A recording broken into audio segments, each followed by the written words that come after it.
Okay, so today I'm telling you about polar coordinates, which remember is the last topic for the exam, second exam, and just in case the second exam is Wednesday next week.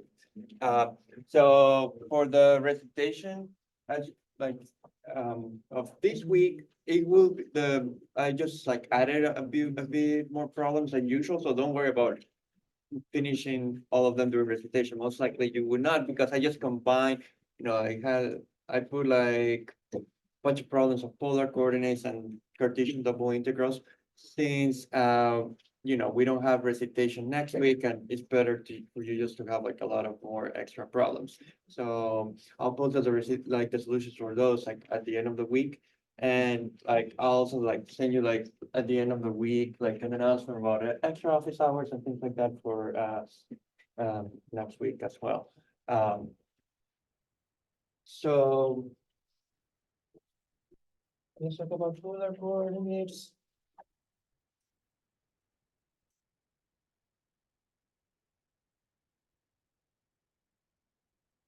So part of it you have done in calculus 2. Just a reminder of how they're defined. If you have a point xy, then in polar coordinates, the idea is to describe this point in terms of r, which is just the distance of the point to the origin. So r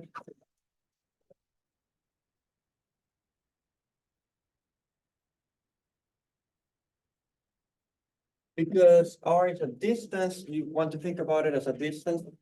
The convention for it is that it's always non-negative. So r is always greater or equal to 0.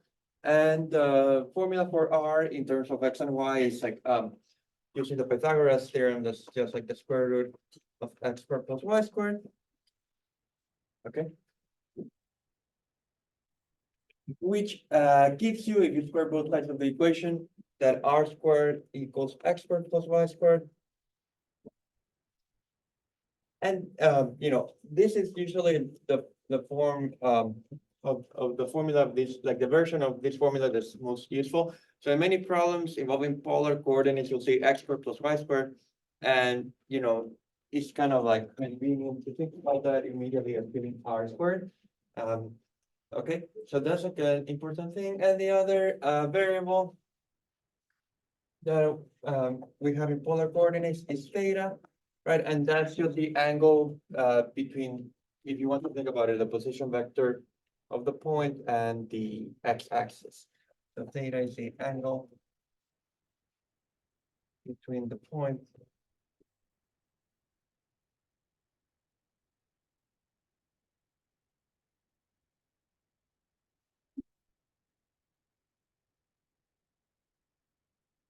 and the positive x-axis.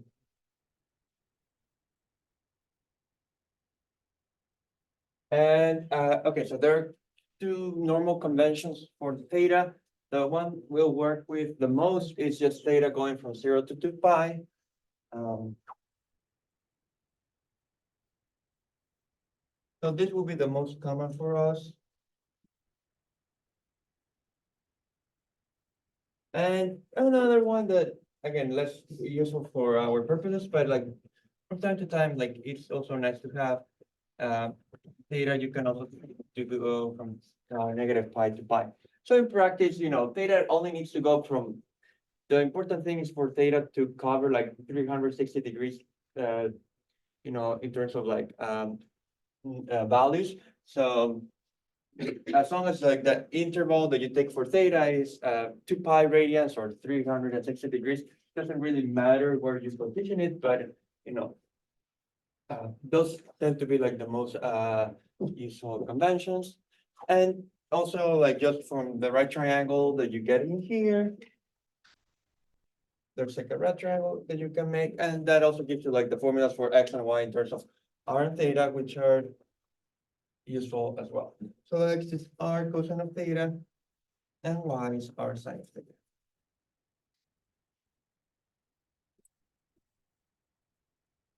Okay, so those are the basics of polar coordinates, which I think we have even used them before for the squeeze theorem and other things, but just reminding you about them just in case.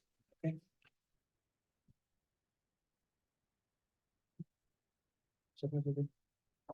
So the point now is to do integrals using polar coordinates. So you'll see what I mean by that, but it is just convenient from time to time, depending on what sort of integral you're doing. So let's just think about this for a second. So when you had like double integral in Cartesian, right? Uh,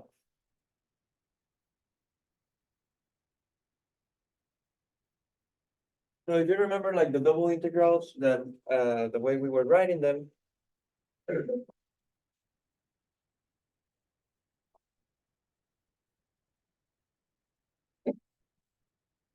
so what we would write is some, and of course there's some bounds here, but here there will be some y bounds, which I don't care about, and some x bounds, which I don't care about for now.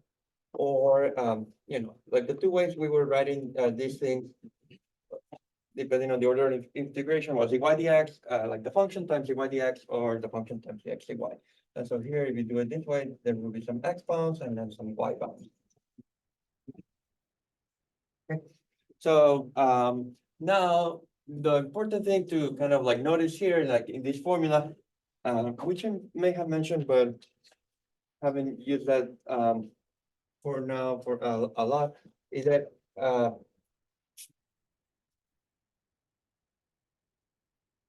in either version of like the double integral, you have the y dx or the x dy, right? So when you think the way to think about that,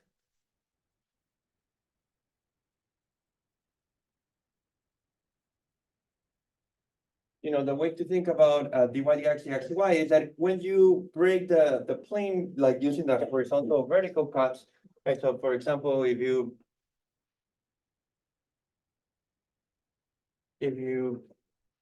break the plane using vertical cuts, or do it with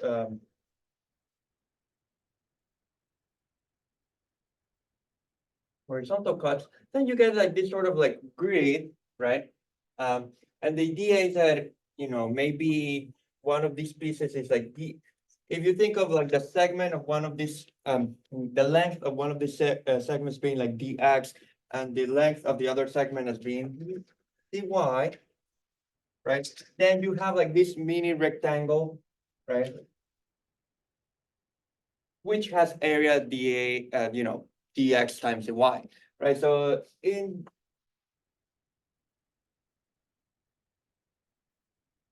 the point here is that, the dy dx comes from the fact that that kind of represents the area of like a mini rectangle when you break up the integral, break up the plane using the coordinates x and y. Okay, so when you want to do like an integral in polar coordinates, you kind of have to think about what is the analog of this like rectangular grid. Okay, because the idea of like the point of doing polar coordinates is kind of to break up the space in different ways. So if you remember like the bread analogy, when I told you like with the bread analogy is that you could break like, usually the way you cut the bread is like doing like the cuts like this or like this, right? And so like in polar, like, the analogy here is like, if you have like a pie of pizza, like you don't know, typically people don't cut it that way, like in the same way you cut bread, like you would just cut like using like some sort of radial cuts, right? So polar is kind of more along those lines where like the cuts will be kind of starting at the origin and being and taking place radially. Okay, and that you'll see breaks up the plane into different regions which do not look like rectangles. And so the first step to determine how to integrate like the double integral, like a function, is to see what the formula for the area of those pieces are. So just to make things a bit more concrete of what I'm trying to say, um, let's see if I can show you this.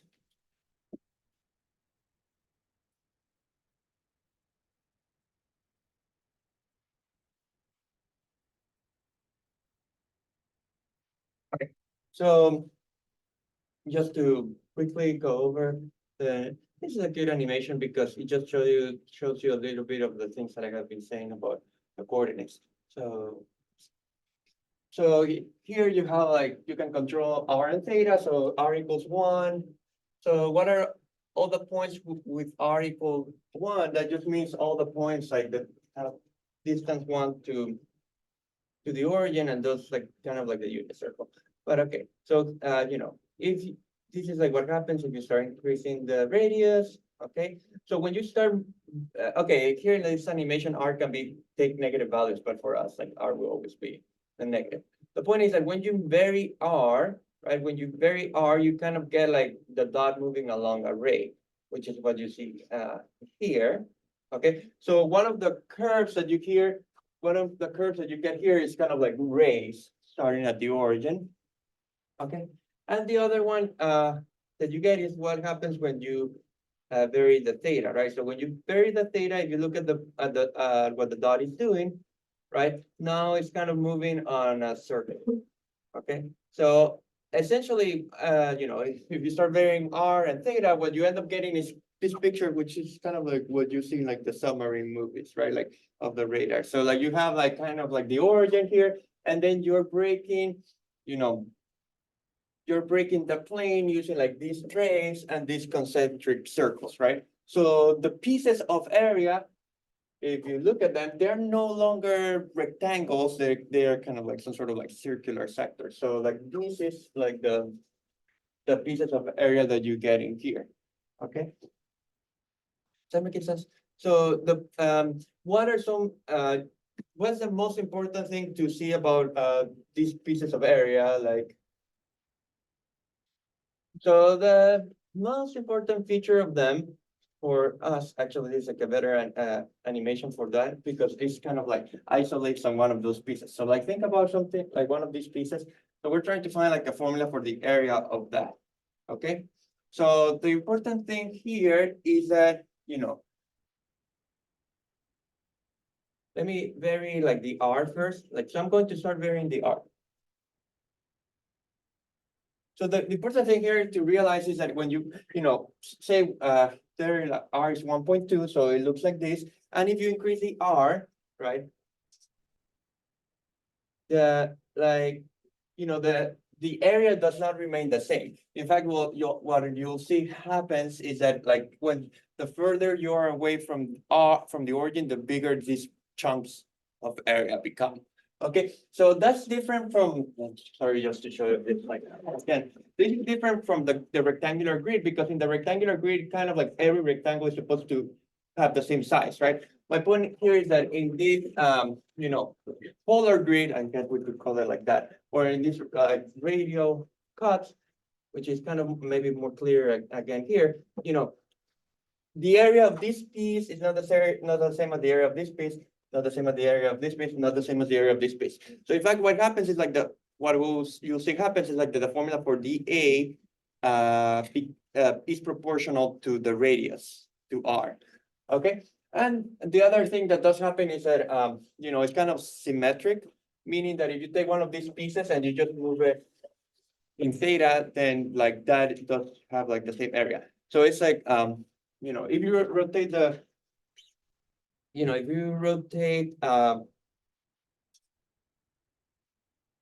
which I can do here. Let me just lower the value for R.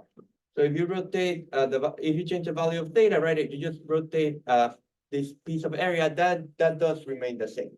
So it's kind of like these pieces, like they kind of grow with R, but they are kind of symmetric with respect to the origin. If you want to think about it, okay.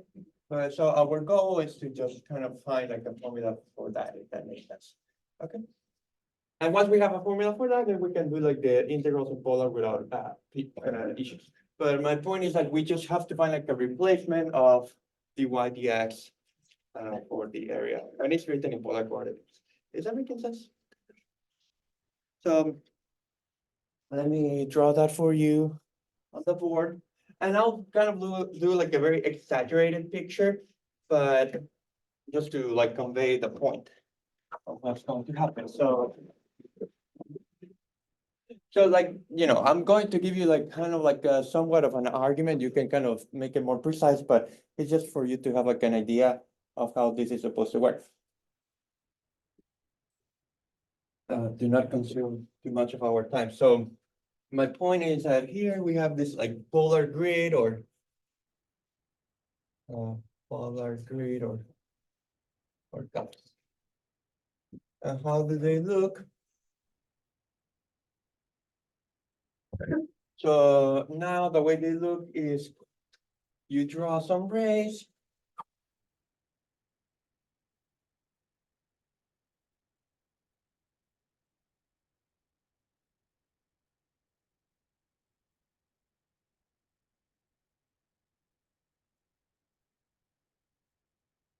And then you draw some circles.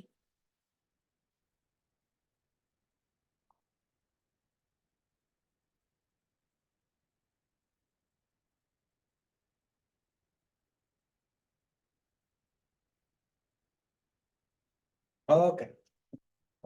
So that's roughly how these things look like.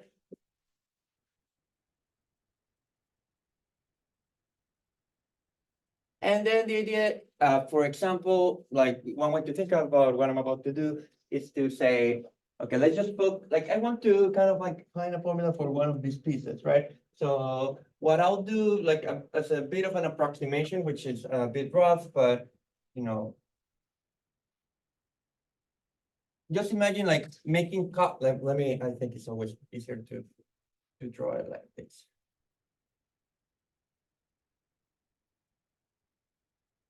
So imagine like I just take this arc, right? I take that arc and I just kind of like move it along the ray. So it kind of like it strips out like it kind of strips out that region that I'm showing you there. It doesn't fill out this completely, that's fine, but it's kind of like the stuff that's kind of like left out will shrink to zero as you make like the cuts like kind of like thinner or smaller. So the idea is that if this arc so like from here to here, let's say, let's put it like this. So from here to here, there is a distance that between these 2 points, there's a distance that I'm going to call dr or delta r, let's say.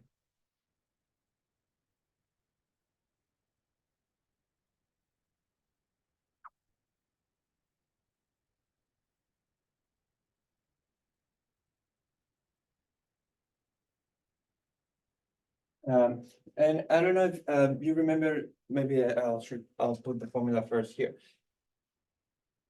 When you have a circle, right? When you have a circle of radius r,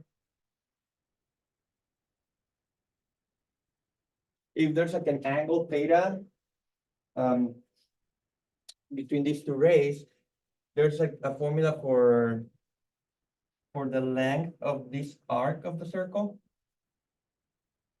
And the formula for the length is r times theta. That's the point of like measuring the angle in radius, because that's where that's happening. That's when you measure and the angle in radius, the length of this piece of the arc is the radius times theta. Okay, so if you think about this like little arc here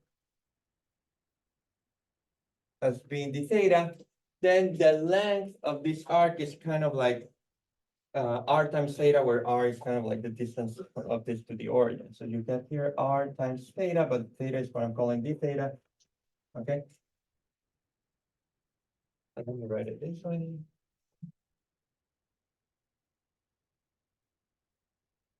So at least to a rough approximation, the area of this piece is kind of like the length of this arc times the amount that you move the arc along the ray, which is dr. So the area is roughly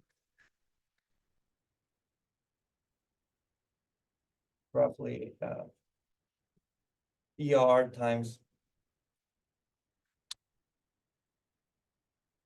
r d theta. Okay. but it just looks a little bit odd to kind of put the R in between the two differentials. That's how these two things are called. So you move it to the front, and the formula for dA that you end up finding in polar coordinates is R d theta. So let me put it.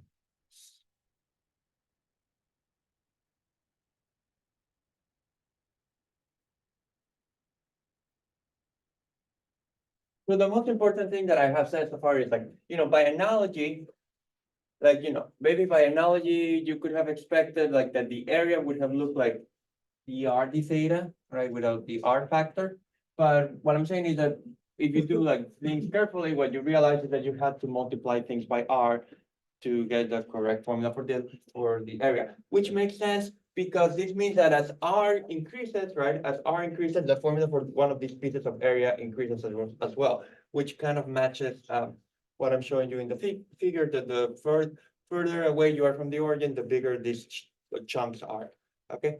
Another way to think about it is like using dimensional analysis, if you have ever done that, because the area, right? Area should have units of length squared, right? So this should be length squared.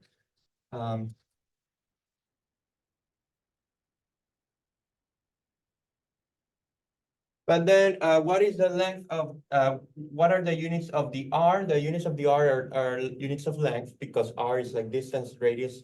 So this is length. What are the units of theta? Well, like the theta angle actually doesn't have any units, like it's dimensionless. So this doesn't give you any units, so no units. So like the only way to get from something that has units of length to something that has units of length square is by multiplying by a length factor. So the length factor in this case happens to be R. So this one has units of length.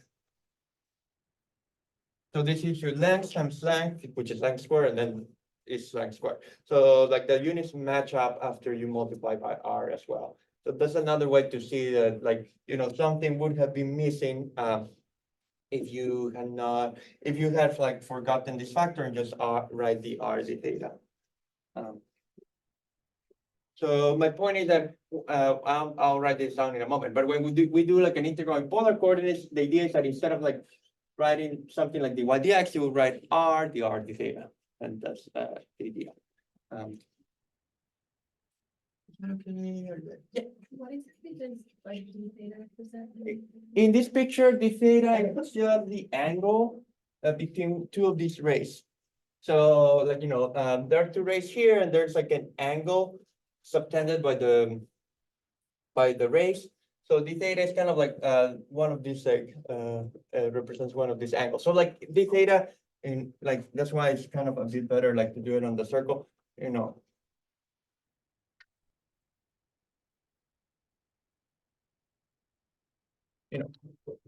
by d theta, I mean like the piece of this angle, how big that is. It's just that, once say this angle, I'll say it in degrees. Let's say this angle is 1 degree or 0.1 degrees. The corresponding length of the arc is not 0.1, right? You have to do 0.1 times the radius, basically. So which is what's happening here. So this piece, like the length of this piece, is not just like the value for the theta, it's just the theta times r. If that makes sense? Good. Anyone else? Okay. So that's all the stuff that we need in order to do the integrals in polar. So let me write that down.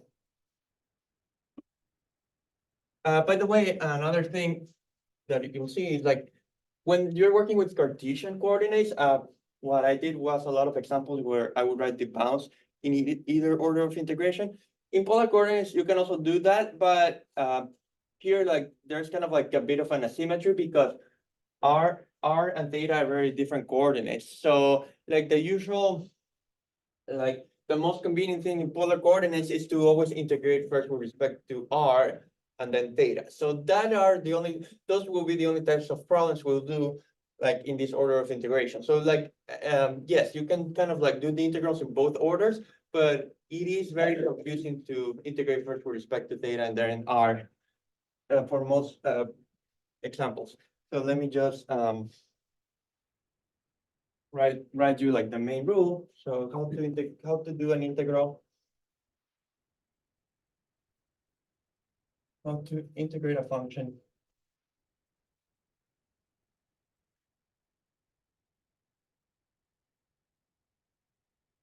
In polar.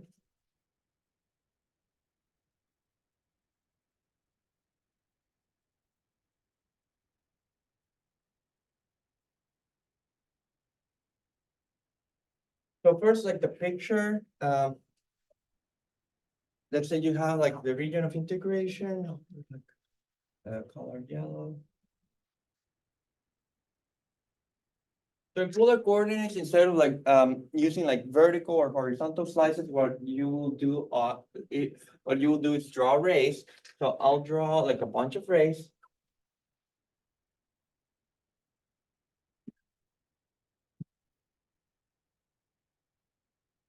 Which look like this. So in polar coordinates, what we will do is do like an integral that looks in the following form. So again, all the integrals will be r d r d theta.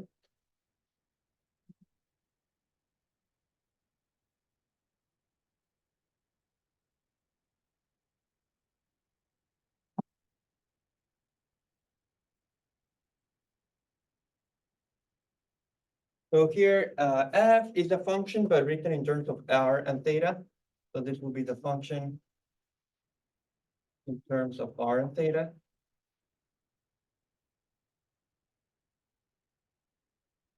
And then, so again, for us, it will always be first an integral with respect to r. So what will happen in this type of problems is that the lower bound for r will be the equation where the rays enter the region. So this is like, so these are r bounds, and so it will be the equation where rays enter r. And this will be the equation where rays exit r. And then the theta bounds, which will be relatively easy. They're like again, there's like a minimum value for theta here, and then there's a maximum value for theta. So, like the theta bounds will be theta mean and theta max.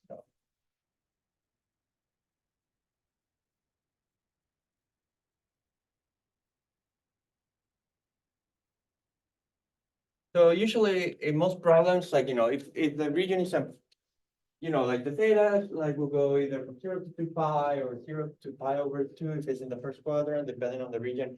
Sometimes like 0 to pi over 4, or like one of the special angles for the things that you work with. But like usually like for theta, like what you're supposed to do is just like think about what's the smallest value of the angle in the region, what's the largest value, and those would be the theta bounds. Okay. Um, so let me show you with a few examples how this looks like. It'd be easier to.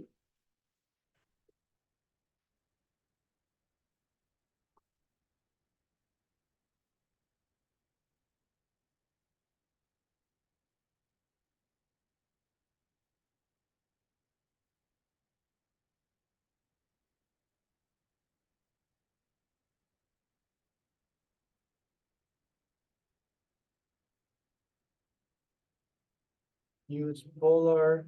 The problems on like the exam that you'll say like they will tell you whether to use polar coordinates or not. So you'll be told like use polar coordinates to integrate the function. So use polar coordinates to integrate.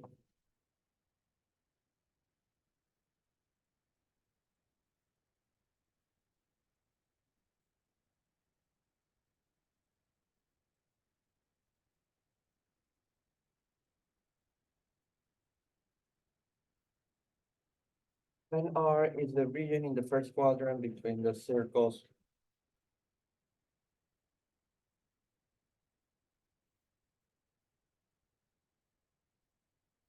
In circles X.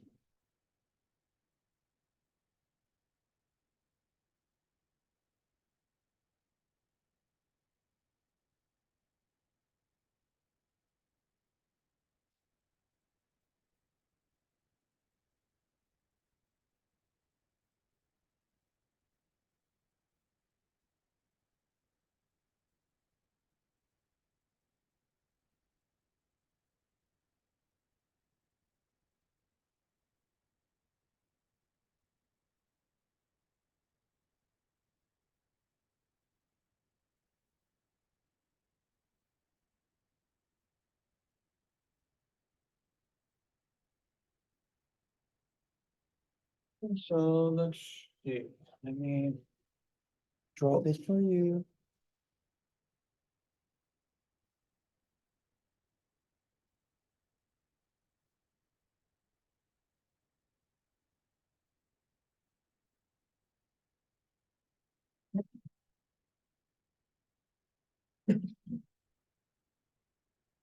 So x squared plus y squared equals 1, that's just a unit circle.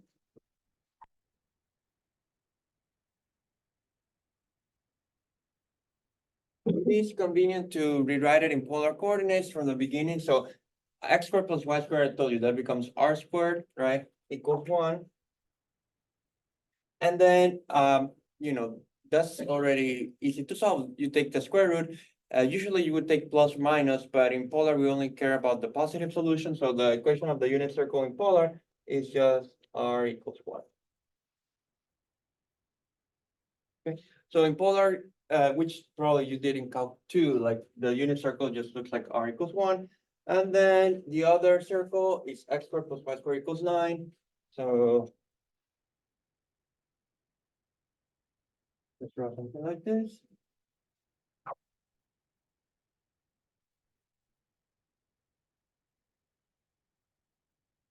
Which again becomes r squared equals 9 or r equals 3.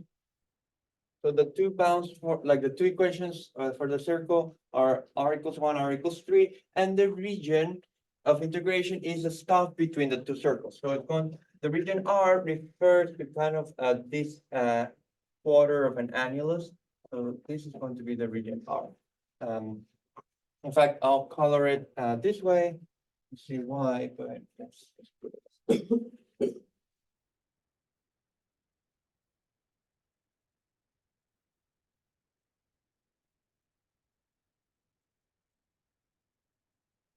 So the region of integration looks like this.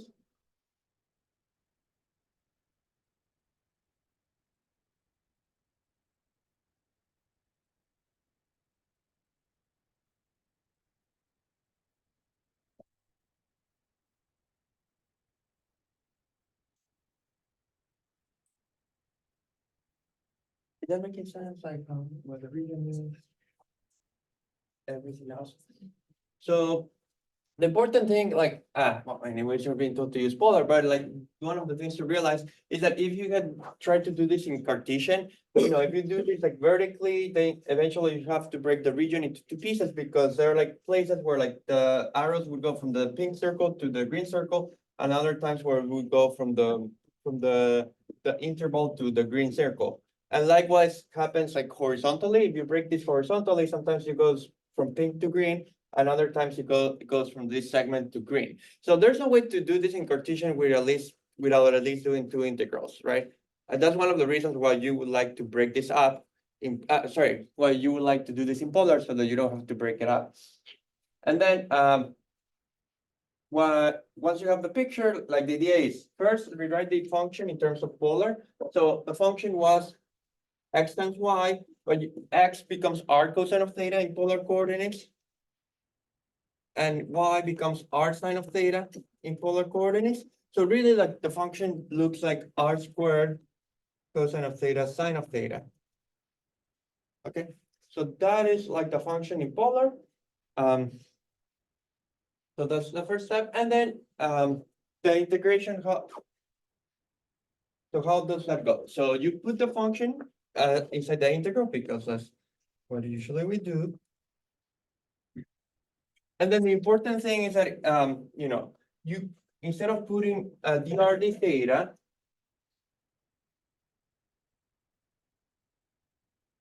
right? You cannot just write the r d theta. You have to multiply this by r because that's a correct formula for the area in polar. So it's always r dr d theta. Like the polar factor like is r.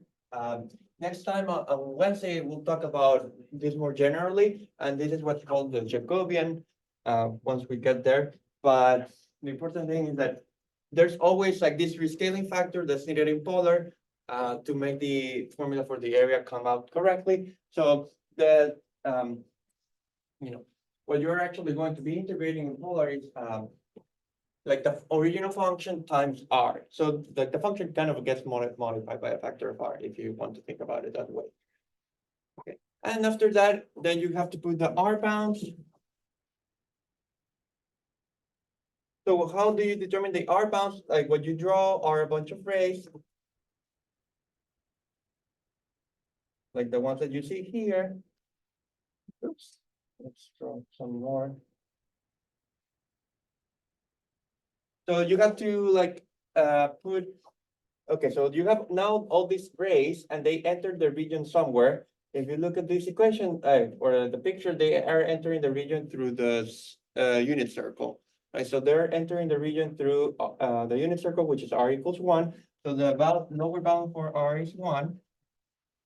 And then they move through the circle, move through the annulus. They get to the start moving through the annulus until they get to the exterior bound, which is r equals 3. And then, is that making sense? Reasonable. And then the theta bounds is just, let's put it here. So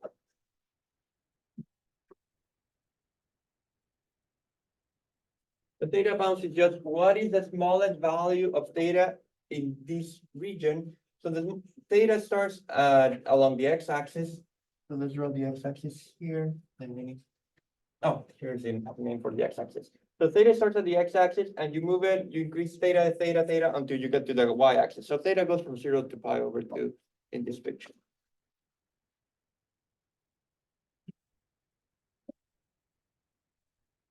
Okay, and that is how the integral looks like in polar coordinates. Am I concerned? So let's do the integration. So when you are going to, so again, this means we're integrating first with respect to r, but so when we're going to integrate, it's not r squared, it has to be r cubed because of this extra r factor. So just before doing like the integral, let me just rewrite it like this. Just to emphasize that a little bit. So like, I mean, this is like a normal factor. So you can multiply them together, put everything with r together. So you get r cubed cosine of theta sine of theta, dr d theta. And so yes, you will integrate first with respect to r. But so the stuff that has r is really r cubed. So the integral of r cubed is r to the 4 over 4. So this is integral from theta equals 0 to theta equals pi over 2 of r to the 4 over 4. And then the cosine theta, sine theta just like stays there, like, waiting for to be integrated. And so this is r equals 1, r equals 3 d theta. Right, so what is 3 to the 4 is like 81, right? So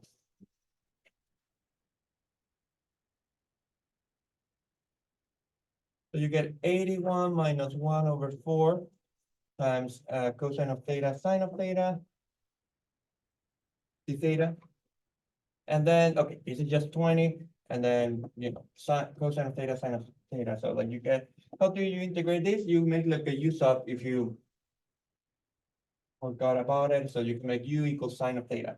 So in the end, you'll get 20 times, when you do that, you're integrating like the u du, so you get sine square of theta over 2.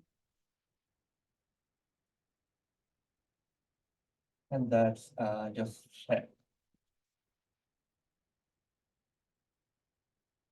So the value for this integral is 10.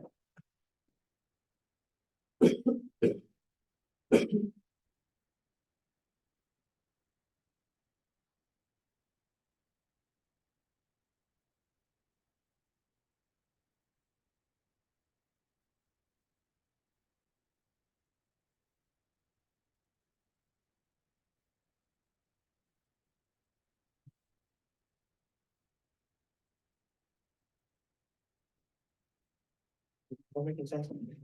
Okay, let me do a few more examples. So, let's do the next one.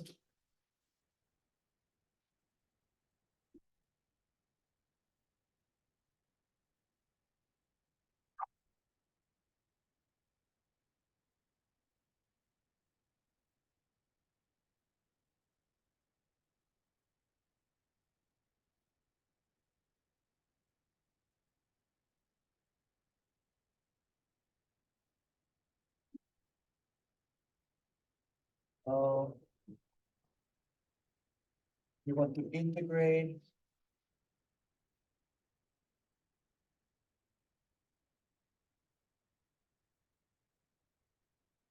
polar.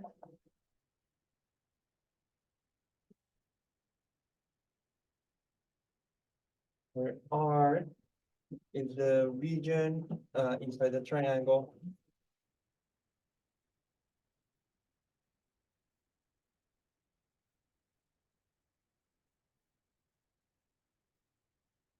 With vertices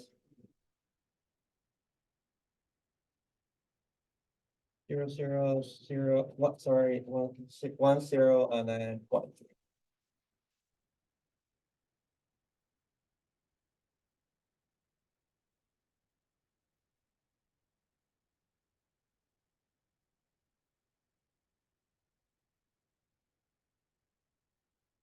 Let's try to draw this.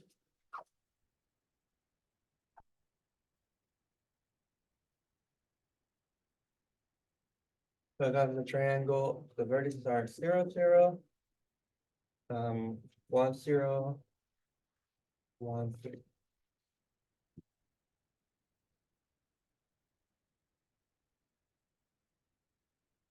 So my region of integration R is that.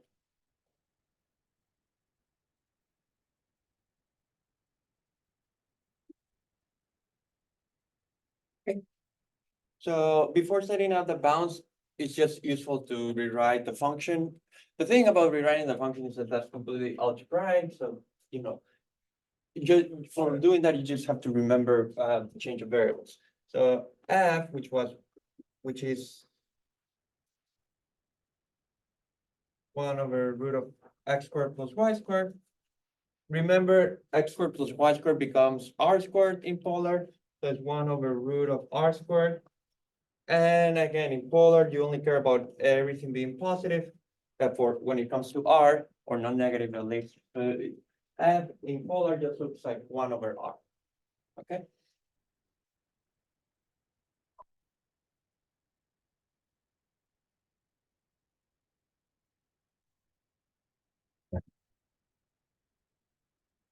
So what is the function that we're going to integrate? We're going to integrate 1 over r. And again, you always get r d theta in polar. So there's always this r factor. So let's put r d theta.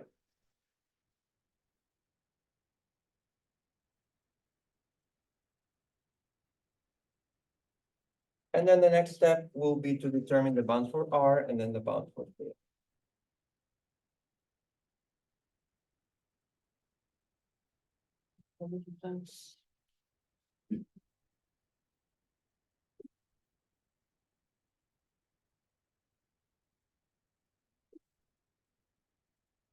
So how do I determine the r bounds? I draw rays starting at the origin. Okay, so it's almost like if you had like one of these laser pointers at the origin and you just start like shooting it in all directions. Okay, so the rays in this case, they look like this.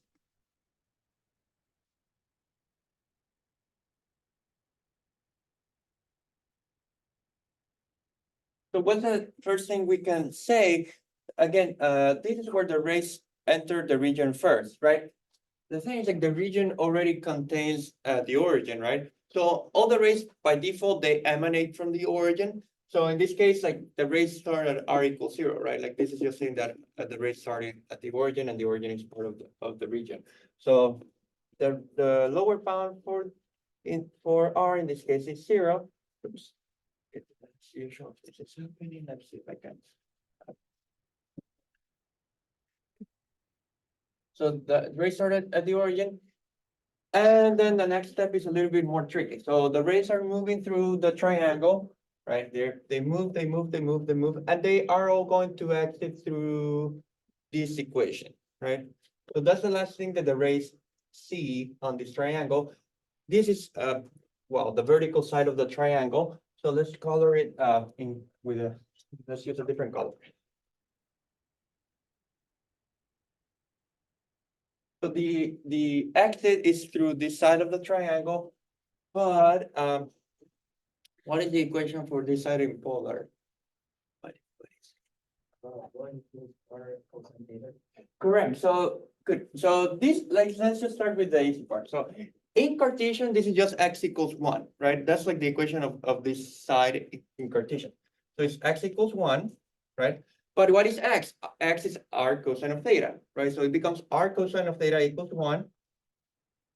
And so because these are r bounds, you solve for r, so you get 1 over cosine, or if you prefer secant, like that's also fine.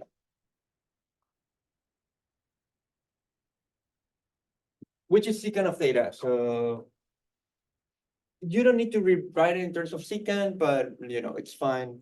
Like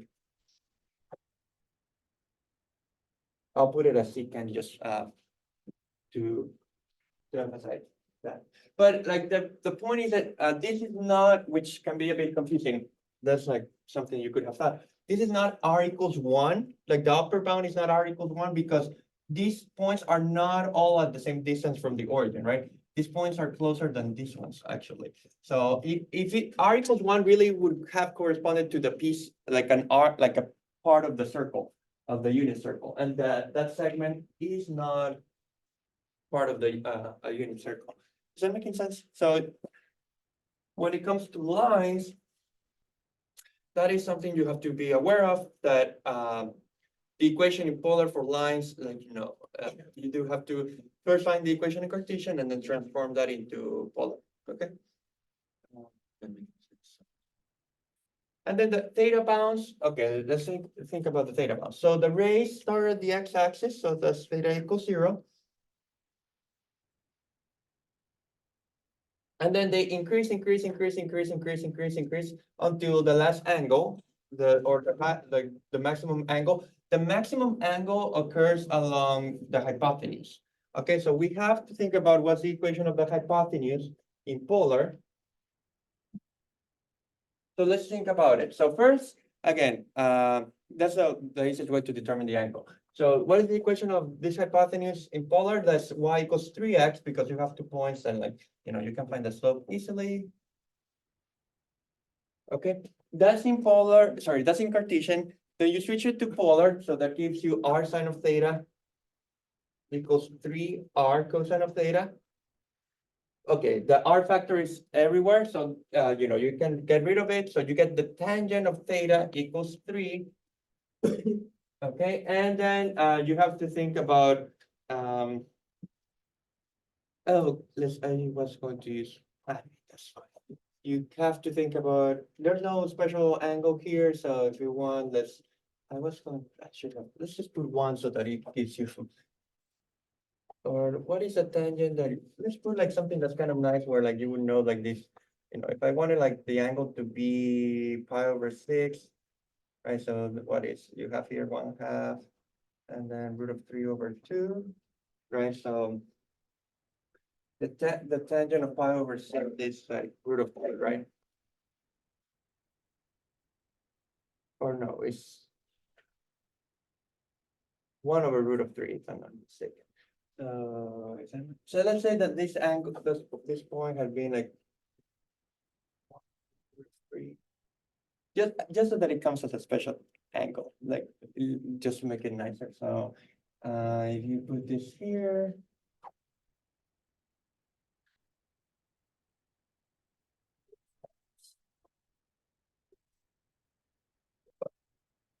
forgot to change that. Put it here. I forget how to do that.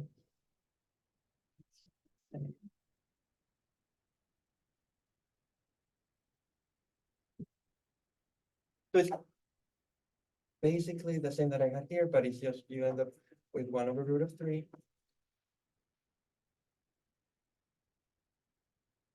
So, well, just you see the special triangle here. So when is the tangent? 1 over root of 3 when theta equals pi over 6. So the angle goes from 0 to pi over 6. Is that making sense? Is that okay?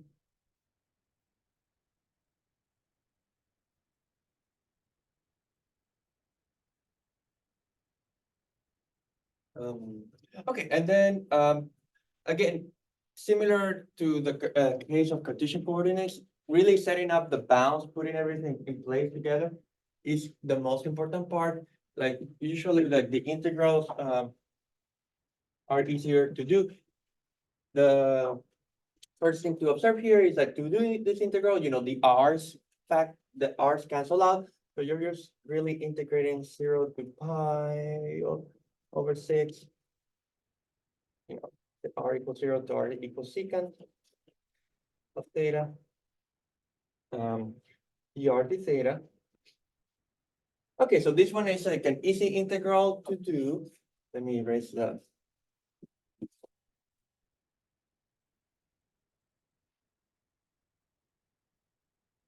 I mean, because you're just integrating one, so you just get secant.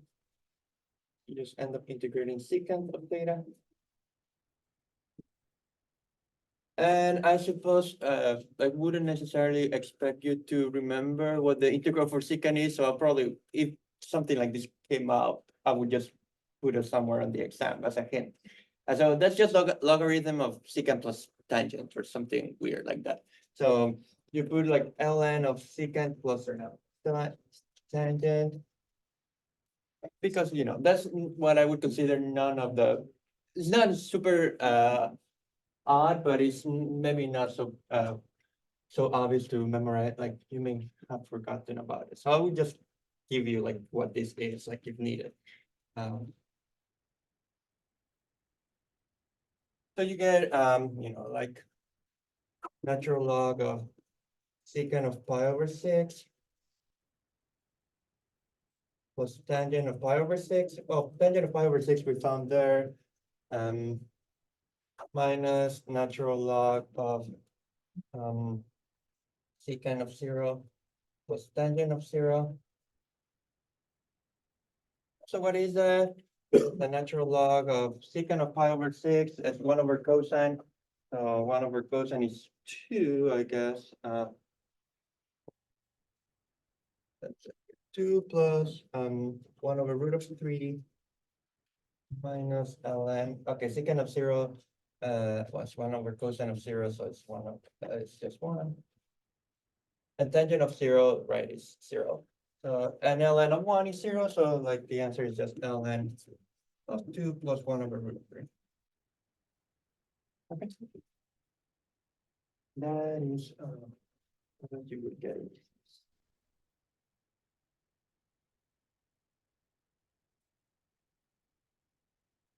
Is that a pumpkin sense?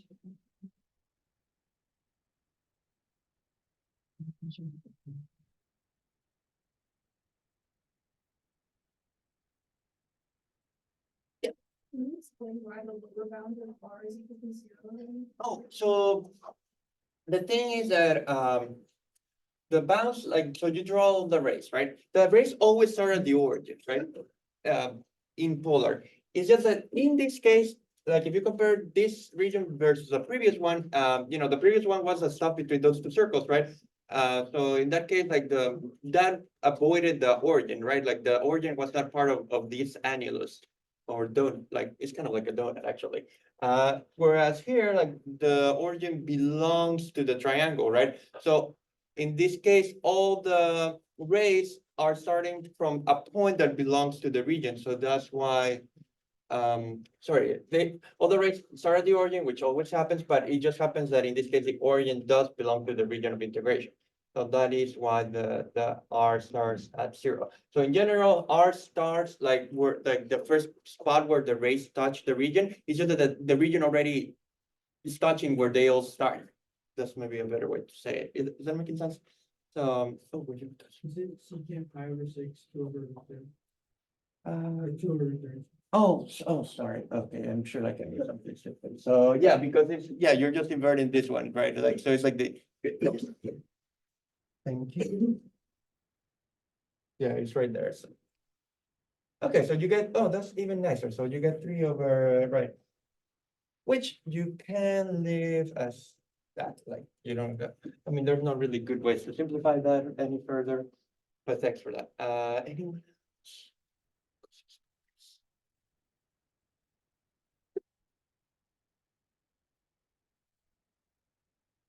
But again, like, kind of like the philosophy for all these problems about double integrals is like setting up the integration, like just getting to this part. It's almost like 70% of the problem. Like, it's really like the important part of the problem because like that's where you're testing out, like identifying the region, like identifying the bounds. Um, the rest like it collapses to have one integration, right? Which is fine. Like you still need to know how to do that, but it's not as important as this stuff, which is like the new things that we're trying to understand. Any questions?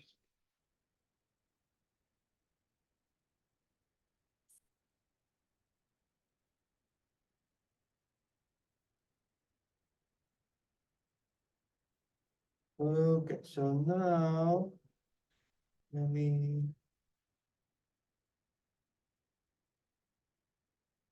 Okay, let's do. I'll do two more examples. I think we have enough time.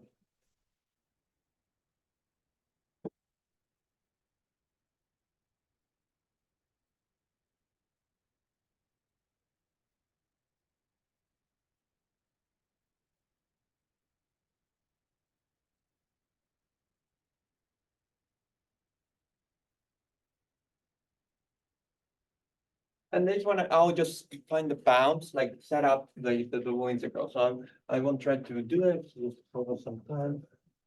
Um,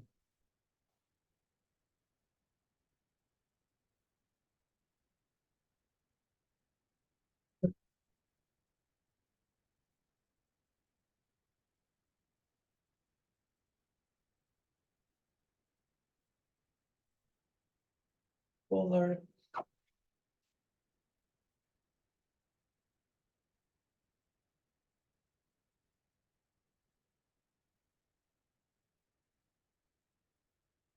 Where are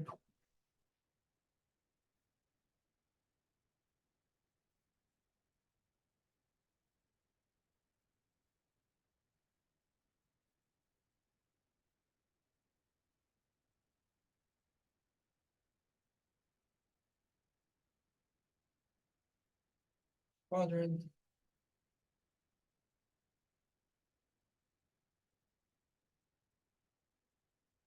inside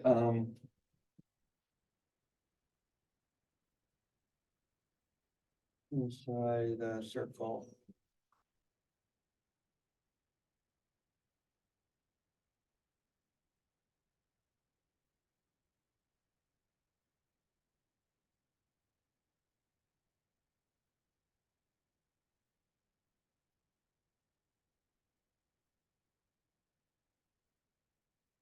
Oh, actually, let me change the numbers. So I'm not, so there's not really a good point in keeping this with ugly numbers. Let me put this here. This.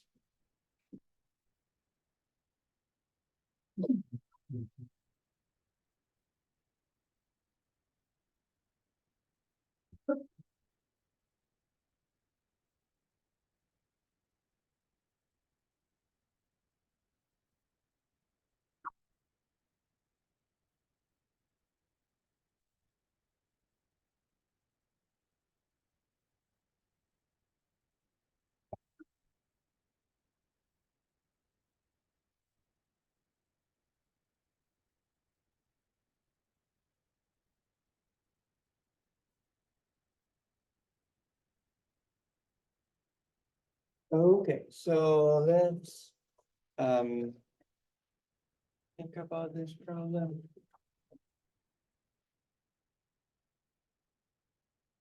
So this is a circle center at 1, 0, right? The center is 1, 0, and the radius is 1, right? So 1, 0 is in here. So radius 1, that will put you 2 here, 0 here. Right, so that's roughly how the circle looks like, right? And then we're just looking at the stuff in the first of this circle inside the first quadrant. Um,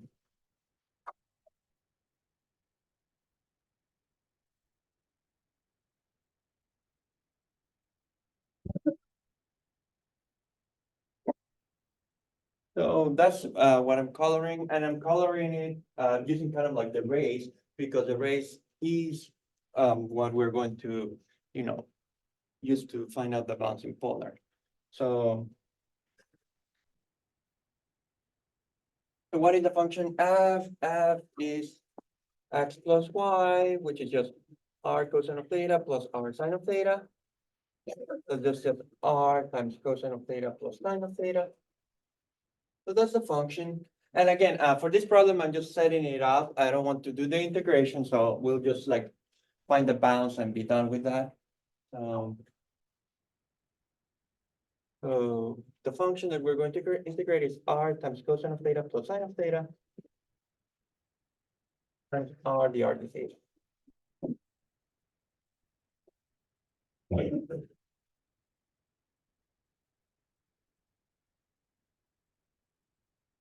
Okay, and as always, like you put the r bounds here.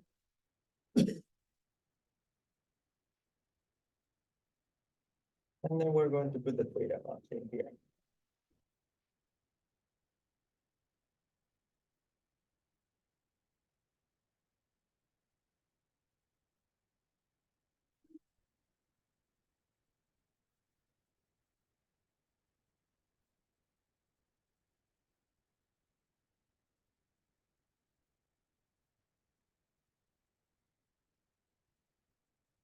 So what can we see here? Like for the lower bounds, again, like the rays always start at the origin, right? But the origin belongs to the region, right? So all the rays start at, at a point that already includes the region. So like that's why the lower bound for r is 0 in this case as well. So r is 0. Usually, like, that's also one of the things that happens when you set up the bounds. Like, noticing that r equals 0 here is not super obvious in the sense necessarily that you kind of are getting that information from one of the equations. It's more like from the picture itself that you notice that. So, you get that for the lower bound. And then, what is the top bound for r? So it's where the rays terminate, and if you look, the rays terminate along the circle, right? So we need to find the equation of the circle in polar. So let's do that. So the equation of the circle in Cartesian is x squared minus x minus 1 squared plus y squared equals 1. So you could switch everything to r and theta in terms of r and theta now, but it's better to expand this out first. So you get x squared minus 2x plus 1 plus y squared equals 1. So the ones cancel, and then you can rewrite this as x squared plus y squared equals 2x. And that's ways, like that is better to transform to polar because x squared plus y squared becomes r squared. And then it becomes 2r cosine of theta. And then when you solve for r, then you get r equals 2 cosine of theta. So the top bound for r is 2 cosine of theta.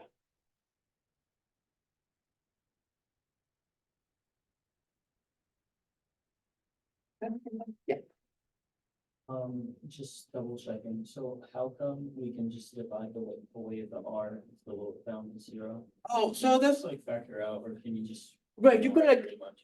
okay, so you can factor it out like in this case, like maybe you say, well, what if r equals 0? But the thing is like r equals 0 just like r equals 0 really just corresponds to a point in polar, and that would be the origin, and that does match to to r equals 0. So if you want like okay, so another way to think about it is that this is like not like I do prefer to kind of think about it in terms of like the picture, but yeah, like you could write this as r times r minus 2 cosine of theta equals 0, right?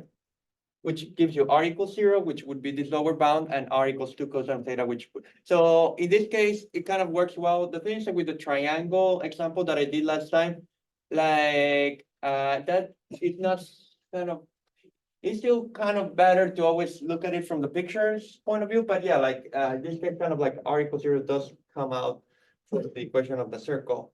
But you still need to have like some understanding the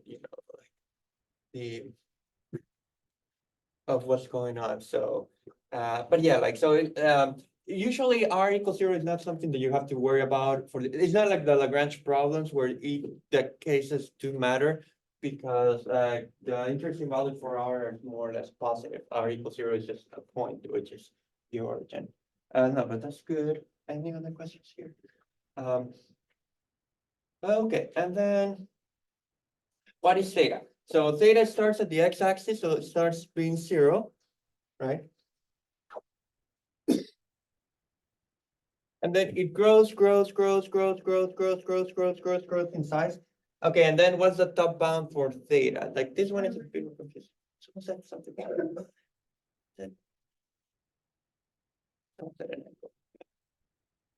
Pi over 2. So the thing, how do you know that it's pi over 2? Because the y-axis is tangent to the circle. So that's why it has to be pi over 2. Another way to think about it, if you want to think about it in terms from the angle perspective, in terms of the formula perspective, is that like this will, if we are already looking at the first quadrant, like, like R, you want it to always be non-negative. So like for any value of theta in the, in the first quadrant, this R will be non-negative, so that's fine. But yeah, it's just better to think of R being like the y-axis is being tangent to the circle at pi over 2. So that is why the pi has to take this value.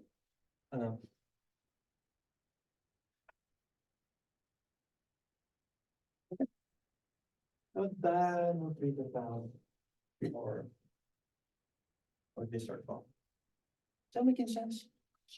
Do you not have to multiply times 2? This isn't still in the top half of this. Oh, yeah, but it's just because it says in the first quadrant. Oh. Yeah, so if not, what, like, for example, what if you had wanted to include all of the circle? That's a good question. So if you had wanted to include all of it, a solution would have been to say that theta goes from negative pi over 2 to pi over 2. That's like an easy fix, if you want.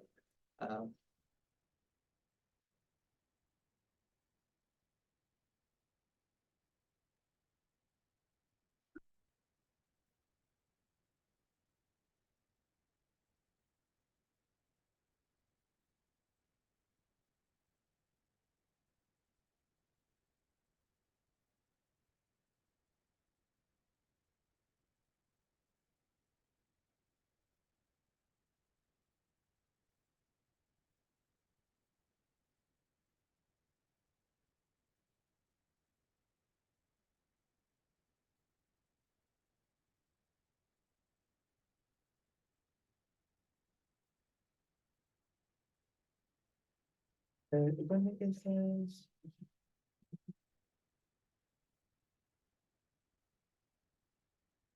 Okay, so the other problem,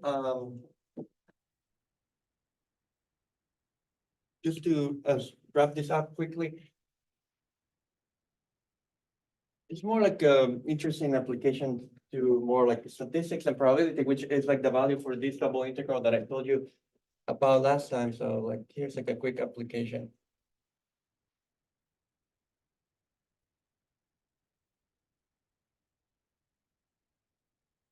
So let's say you wanted to find the integral of e to the minus x squared minus y squared dy dx, where the region of integration is the entire xy plane. Okay, so R is going to be like entire xy plane.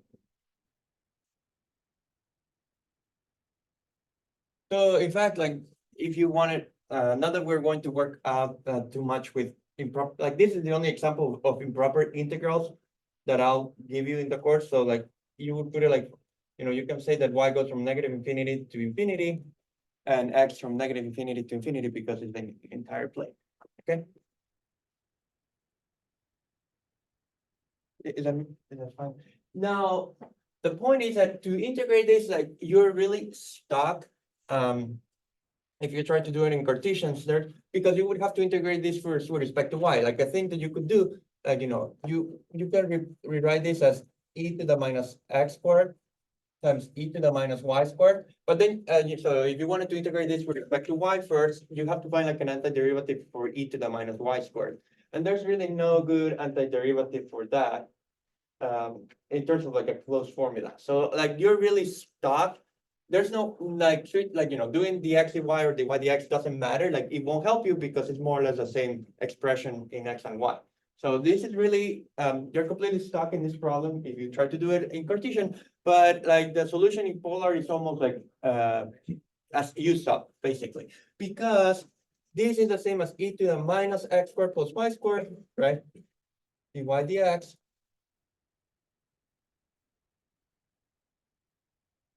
And in polar, right, what happens if you switch to polar? So you get e to the minus r squared, right? Because x squared plus y squared is r squared, so you get e to the minus r squared. But the nice thing in polar is that you get like this extra factor of r when you do the the switch. So you get r d theta, right?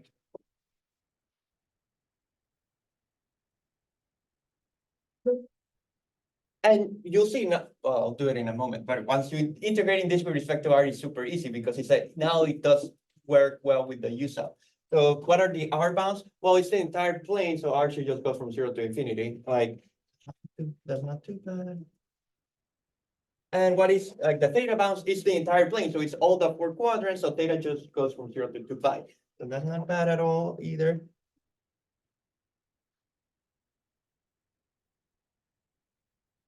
Okay, and so that is just like integrating this with respect to r is like like e to the minus r squared, well, minus 1/2 e to the minus r squared, right, because of like this factor. And so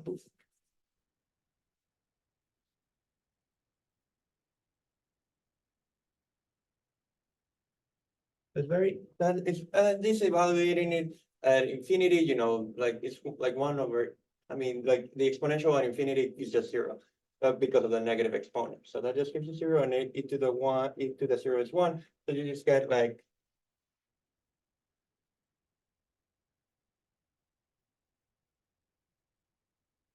so you end up finding that this integrates to pi.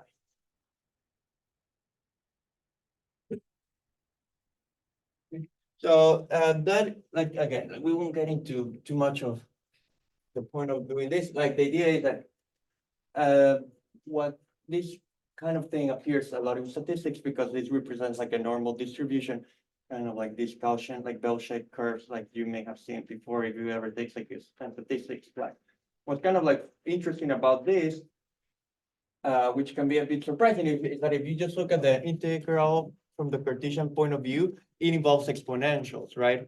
So there's nothing like that looks kind of trigonometric in nature, and yet the answer is pi, which pi is kind of related to the circle.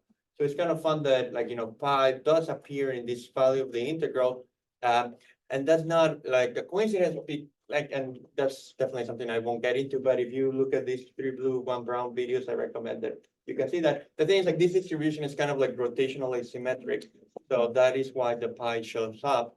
And then this is like a similar distribution that appears like called like the Maxwell-Boltzmann distribution. It appears like when you want to distribute like under like predict like the velocities of particles in a gas, and from there you can derive like the ideal gas law, and then you can do a bunch of things. Once you have like the values for these Gaussian integrals. So like yeah, there is a long topic, but it's kind of like a very quick derivation with what we have seen. So it's kind of like nice to mention it. But yeah, like improper integrals is not something you have to worry about in this course, so like you can ignore it if you like, but it's just nice to see where it comes from. Okay, so this is officially the end of the material for the second exam. So on Wednesday, I will start new stuff, but like we already covered everything that you need to know for the exam. So I'll like yeah, next time I'll just start some new stuff. Sounds good.